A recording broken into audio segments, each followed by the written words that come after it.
안녕하세요. 이 질문으로 시작하고 싶습니다. 압박이 커질 때, 결정해야 할 순간이 올 때, 여러 목소리가 동시에 들려올 때 무엇이 실제로 선택을 이끌고 있습니까?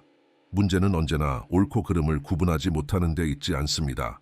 대부분의 경우 누가 그 순간에 권위를 가지고 있는가가 문제입니다.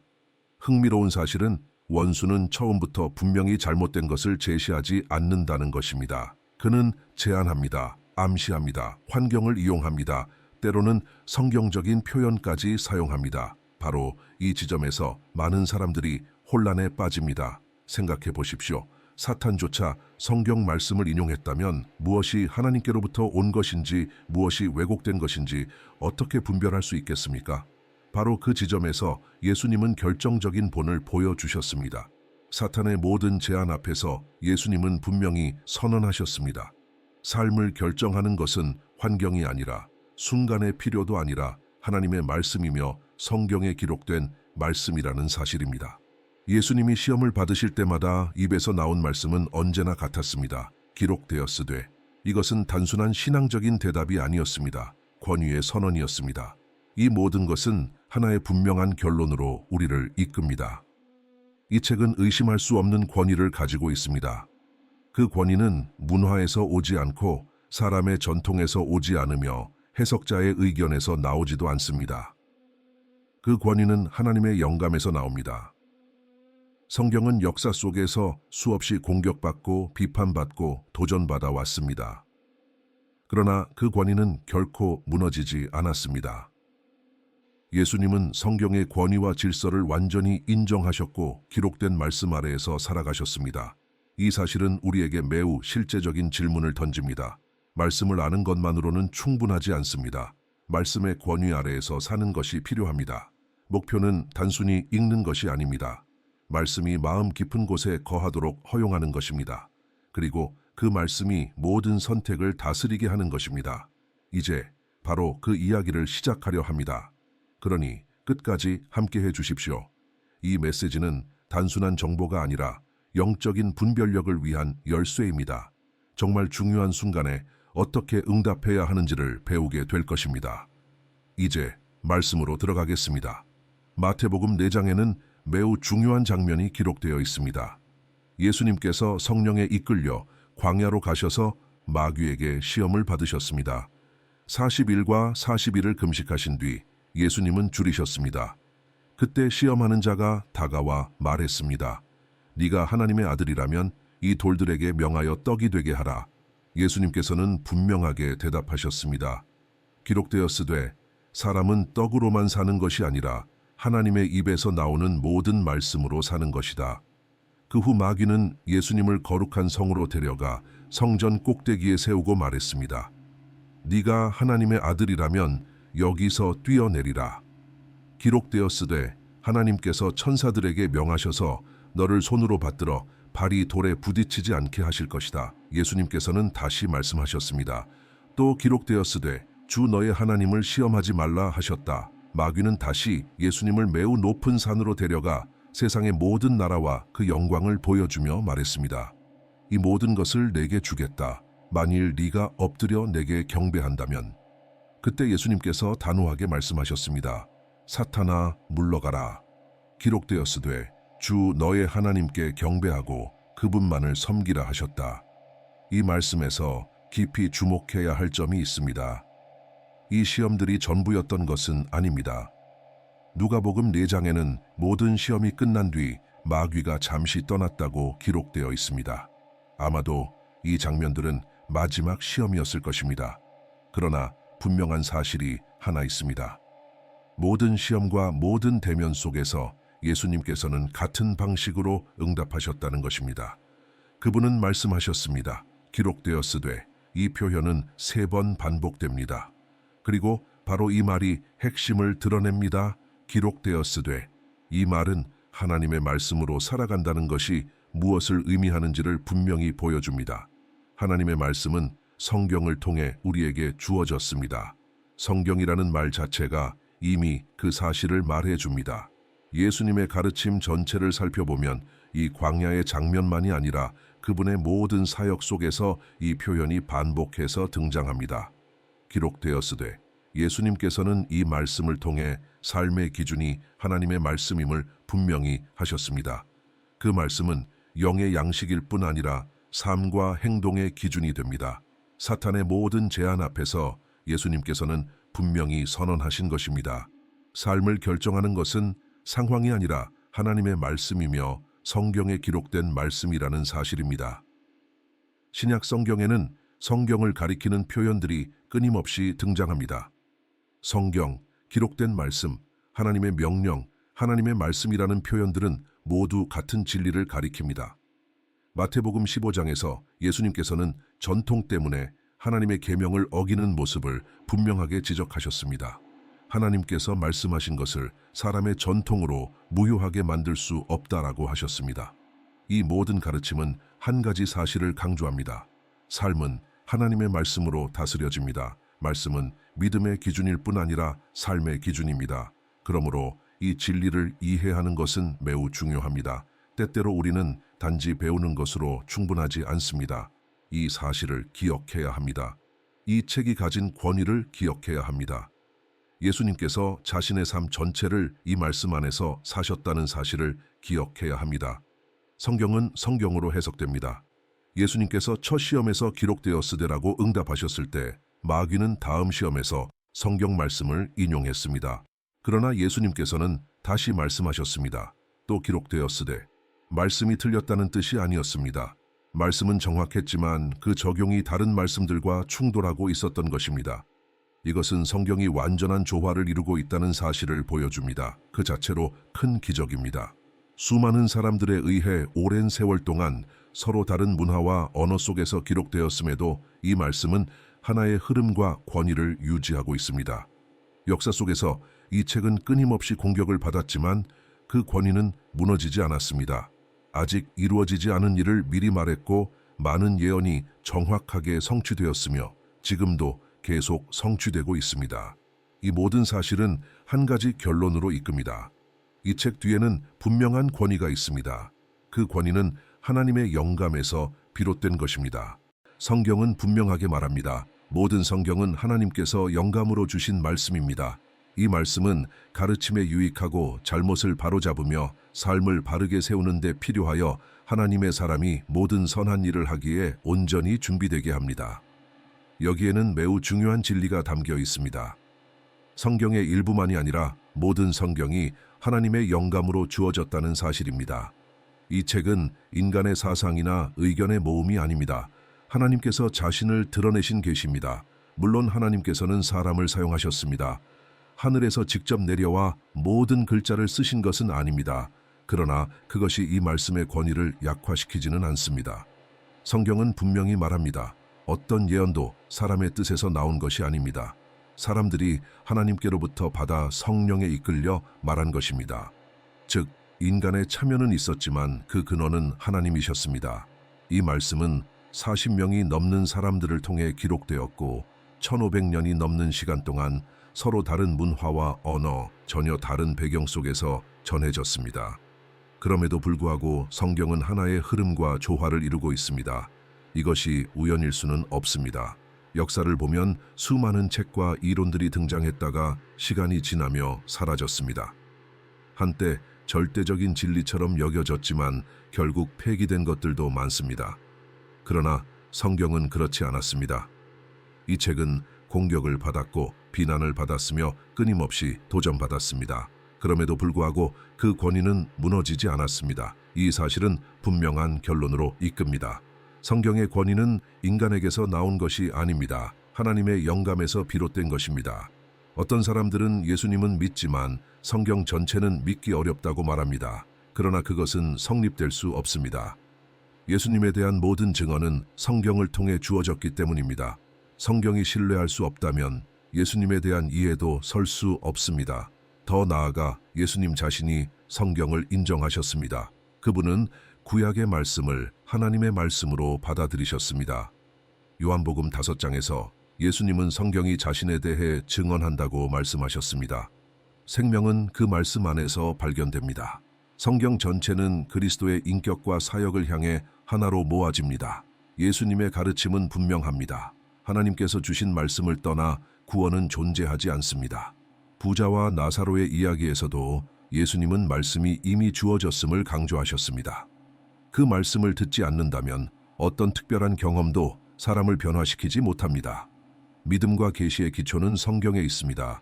예수님은 성경을 일반적으로만 인정하신 것이 아닙니다. 그 안에 기록된 인물들과 사건들도 사실로 받아들이셨습니다.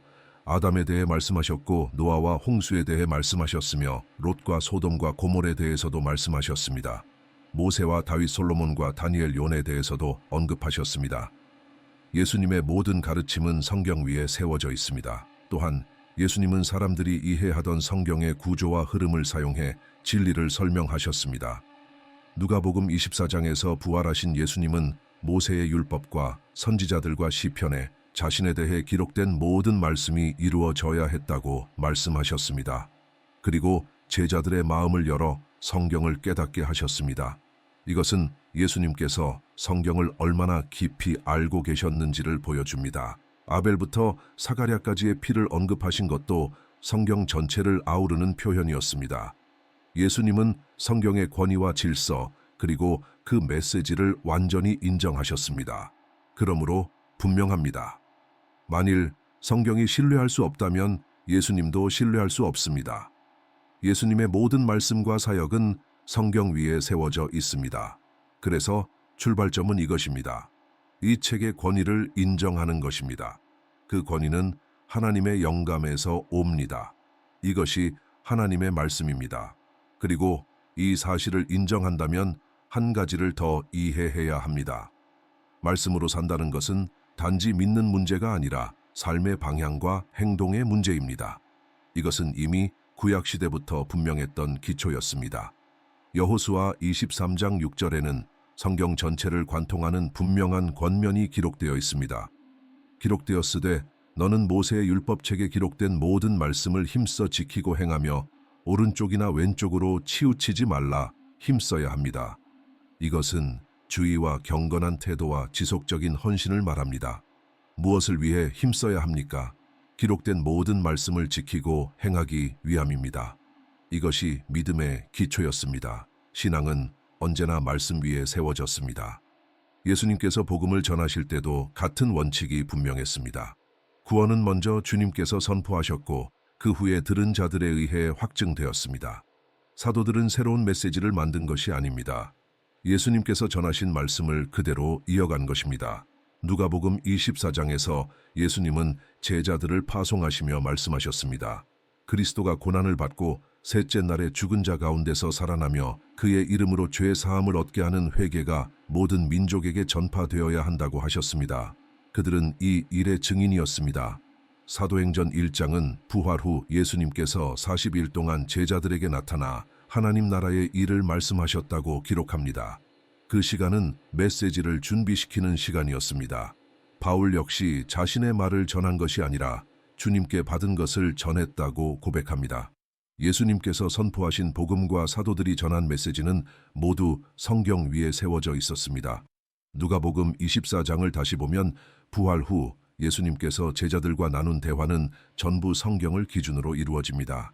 엠마오로 가는 길에서 예수님은 모세로부터 모든 선지자에 이르기까지 자기에 관한 말씀을 설명하셨습니다. 믿음과 구원과 사역은 모두 하나님의 말씀에 기초합니다. 이 사실은 같은 경외심과 같은 헌신으로 말씀을 따라 살아가도록 부릅니다. 고린도전서에서 바울은 분명히 말합니다. 기록된 것을 넘어서지 말라. 말씀을 벗어난 믿음도 말씀을 벗어난 삶도 허락되지 않습니다. 이 진리는 구약에서도 동일했습니다. 이사야서는 말합니다. 사람이 죽은 자를 찾을 것이 아니라 자기 하나님께 나아가야 한다고 말합니다. 그리고 그 길은 율법과 증언입니다. 모든 것은 성경의 기준을 통과해야 합니다. 사도행전 17장에서 베레아 사람들은 말씀을 기쁨으로 받아들이되 날마다 성경을 살펴 그 말이 사실인지 확인했습니다. 이것이 참된 영적 고귀함입니다. 믿음은 오직 하나님의 말씀에서 옵니다. 그 말씀에는 영적인 설득력이 있습니다. 그러므로 복음은 사람에 의해 바뀔 수 없습니다. 바울은 말씀을 왜곡하려는 시도가 처음부터 존재해 왔음을 경고합니다. 말씀은 이미 전달되었습니다. 변경될 필요가 없습니다. 베드로는 바울의 글들 역시 성경으로 인정하며 왜곡의 위험을 경고합니다. 이로 인해 우리는 더 큰 주의와 더 깊은 경외심을 가져야 합니다. 종교개혁 시기에도 같은 외침이 다시 울려 퍼졌습니다. 오직 성경입니다. 말씀의 권위를 인정한다면 그 말씀을 알아야 합니다. 예수님은 성경을 알지 못해 사람들이 오류에 빠진다고 말씀하셨습니다. 말씀을 모르면 믿음도 삶도 흔들리게 됩니다. 그러므로 그리스도의 말씀이 풍성히 거하도록 해야 합니다. 표면적으로가 아니라 깊이 충만하게 말입니다. 예수님께서 시험을 받으실 때마다 입에서 나온 말은 항상 같았습니다. 기록되었으되 말씀은 저절로 채워지지 않습니다. 읽어야 하고 묵상해야 하며 배워야 합니다.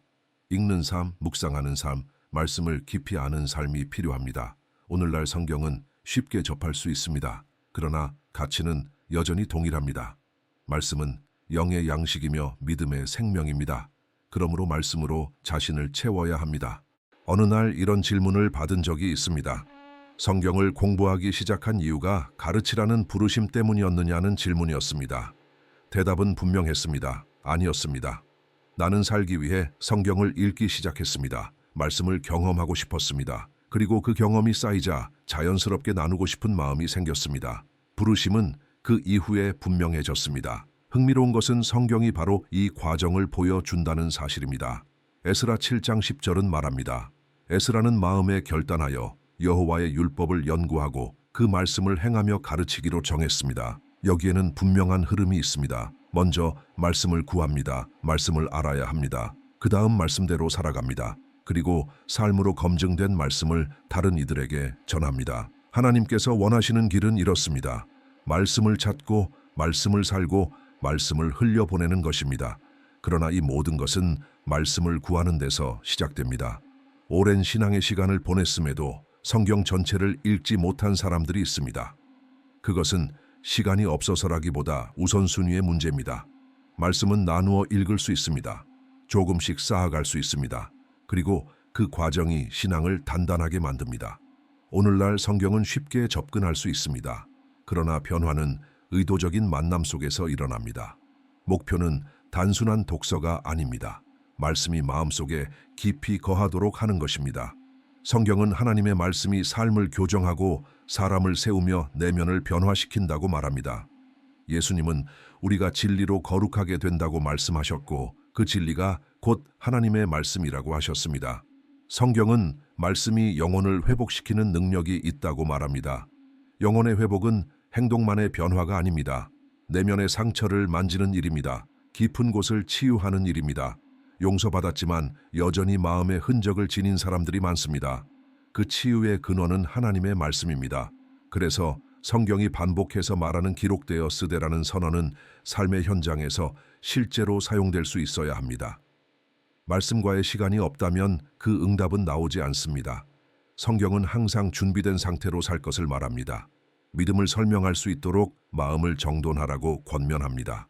믿음은 있지만 설명하지 못하는 경우가 있습니다.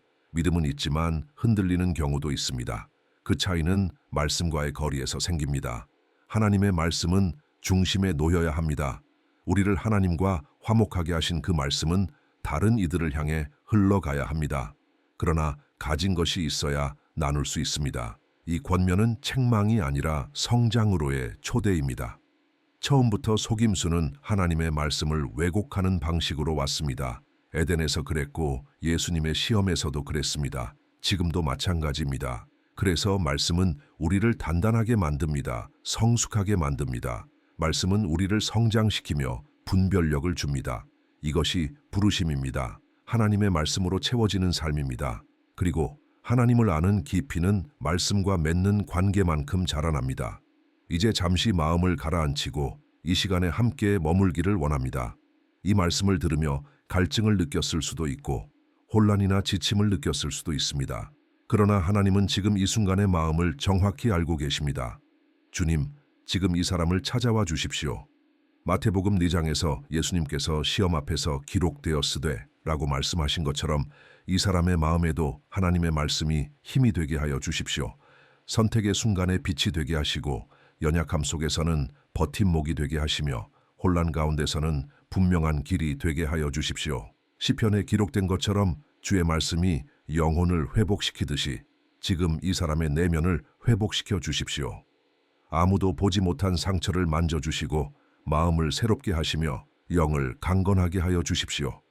지금 이 순간 예수님을 유일하고 영원한 구주로 받아들이고 싶다면 마음으로 고백하십시오. 예수님이 하나님의 아들이시며 죽으시고 다시 살아나셨고 참된 생명이 그분 안에 있음을 믿으십시오. 이미 예수님을 믿고 있지만 믿음이 새로워지기를 원한다면 다시 마음을 맡기십시오. 더 가까이 걷기를 원한다고 고백하십시오. 말씀 안에서 살기를 원한다고 고백하십시오. 주님, 이 사람을 인도하여 주십시오. 믿음이 굳건해지게 하시고 말씀이 풍성히 거하게 하시며 날마다 주님께 더 가까이 나아가게 하여 주십시오. 아멘. 이 말씀이 마음에 닿았다면 이 채널을 구독해 주시기를 바랍니다. 이것은 하나님의 말씀이 더 많은 사람들에게 전해질 수 있도록 도와주는 작은 순종입니다. 또한 가능하다면 이 메시지 가운데 가장 마음에 와닿았던 부분을 댓글로 남겨주세요. 당신의 고백이나 짧은 나눔이 이 말씀을 만나는 또 다른 사람에게 평안과 깊은 묵상을 전해줄 수 있습니다. 이곳에서 함께 걸어갑시다. 말씀 안에서 자라고 분별력을 키우며 믿음으로 살아가며 우리 주님께서 영광 중에 다시 오실 그날까지 함께 걸어갑시다.